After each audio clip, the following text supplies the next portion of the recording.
My entire job, well, it comes down to one thing: finding the signal inside all the noise. You know the noise I'm talking about, the rallies, the slogans you see on TV, that's just chatter. The real signal, it's not there. It's in the data. It's in the soil.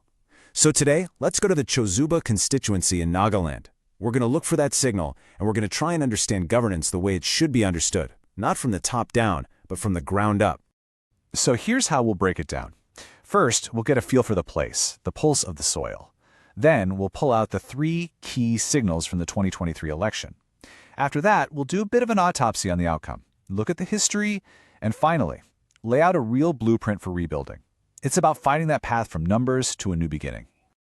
All right, before we even touch a single number, we have to understand the people.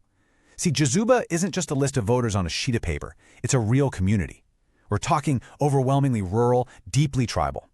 Life here, its rhythm is tied to the land, to the seasons, to whether the harvest is good. Everything, and I mean everything, in their politics is built on this foundation. Now, look at this. The data itself seems simple, right? But what it means, that's profound. 96% of the people are tribal, mostly Chakasong and Pachuri. This isn't just a number, it's the very fabric of society. It's what shapes who you trust, what matters to your family, and it completely changes how you hear a political message. In a place like Chozuba, trust me, politics is always personal. Okay, now look at these numbers. Just look at them. A voter turnout of around 90%. That's not ordinary. Not at all. The average for Nagaland is about 75%.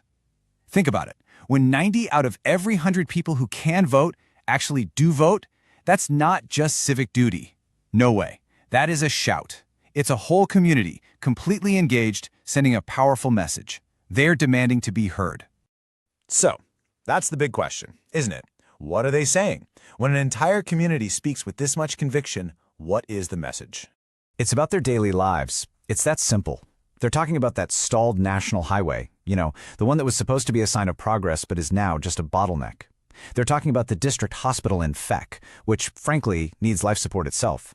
They're talking about the constant power cuts that just ruin your day, your business, the crushing feeling that there are no jobs for the kids, and underneath it all, this deep sense that corruption is just eating away at their future. These aren't slogans on a poster. This is real life. This is the daily struggle. Every election is chaotic. It's full of noise. But if you know where to look in the data, all that noise just fades away. And what's left behind? Clear, undeniable signals. For Chozuba in 2023, there were 3 of them. Let's break them down. The first signal? It's nothing short of a political earthquake. Look, the Naga People's Front, the MPF, wasn't just a party here, it was an institution. Back in 2013, they had almost 65% of the vote. Fast forward 1 decade, and poof, they collapsed to under 15%. This isn't just losing an election. This is a fortress, a political dynasty being completely dismantled. So where did all that support go? Well, signal number 2 tells us exactly 72.6%. That's the combined vote share for the winning party, the NDPP, and its ally. Now, let me be clear. This was no accident. This was the result of a very disciplined, very coordinated alliance. They showed up as one team and just tactically outplayed everyone else. And this leads us right to the third and maybe the most brilliant signal: the perfect use of a vote splitter. The LJP candidate who was allied with the NDPP, he didn't win the seat himself, but he didn't have to. See, by pulling in over 30% of the vote, he shattered the opposition's base. It meant the NPF had no chance to gather all those unhappy voters under one banner. It was, politically speaking, a masterstroke. Okay, let's step back and look at the core numbers for a second. We're talking about roughly 24,800 voters. The literacy rate in the district is high, over 78%. But dig a little deeper. There's an 11-point gap in literacy between men and women. So what does this tell us? These aren't just stats on a page. They paint a picture of a community that is well-read, that is paying attention, but is also dealing with deep structural issues while it tries to decide its own future. This really gets to a fundamental idea. Our constitutional vision isn't just about dropping a ballot in a box. It's about the dignity of being heard. And it's about the responsibility of leaders to actually act on what they hear. A 90% turnout? Well, that's the clearest public statement you can possibly get. And it demands a real response. So we know what happened. Now comes the important part. Why? Why did this political fortress just crumble?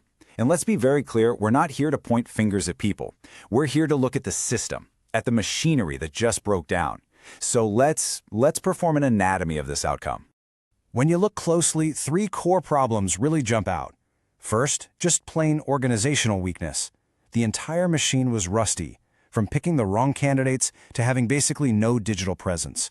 Second, a huge gap in their messaging. And third, that slow, powerful tide of anti-incumbency that had been quietly building up for years. And that messaging gap, it was absolutely critical. You had the NPF talking in an old language all about the big, abstract Naga political issue. But the voters, their problems were right here, right now. They were tangible. The other side, the winning alliance, they spoke the language of aspiration. They talked about roads, jobs, development. They met people where they actually lived, talking about what actually mattered to them. Look, a shift this big doesn't just happen overnight. It builds up. To really get what happened in 2023, you've got to look back, because history in Chozuba teaches us a very clear lesson. Loyalty is not a given. It's not permanent. It has to be earned over and over again, every single time. Take a look at this timeline. Across 7 election cycles, for a long time, you see the NPF and its older versions dominating. But look closer. You see the cracks appearing. See that right there? 2008, an independent wins. That's a huge sign. It tells you that in Chozuba, a person's reputation can be stronger than a party's flag. This place has always had a streak of independence. The potential for a big change was always there, simmering right under the surface. So now let's connect those 2 dots. It's fascinating. In 2008, a popular leader walks away from the NPF and wins on his own. That proves personal loyalty beats party loyalty here. Now, flash forward 15 years. The very same person, now with the LJP, is the one who splits the vote and makes the NPF lose. What's the lesson? It's crystal clear. This electorate is smart. It's active. It is not static. And what worked yesterday is no guarantee for tomorrow. Okay, so for a party that's been knocked down this hard, what's next? How do you rebuild? Well, you can't just hope for the best. You need a system. You need a blueprint. We call it the Chozuba Doctrine. It's a 4-phased strategy to systematically, methodically reconnect with voters and rebuild from the ground up. It's built on 4 phases, 4 pillars. 1, the people. Every single thing you do has to start and end with their problems.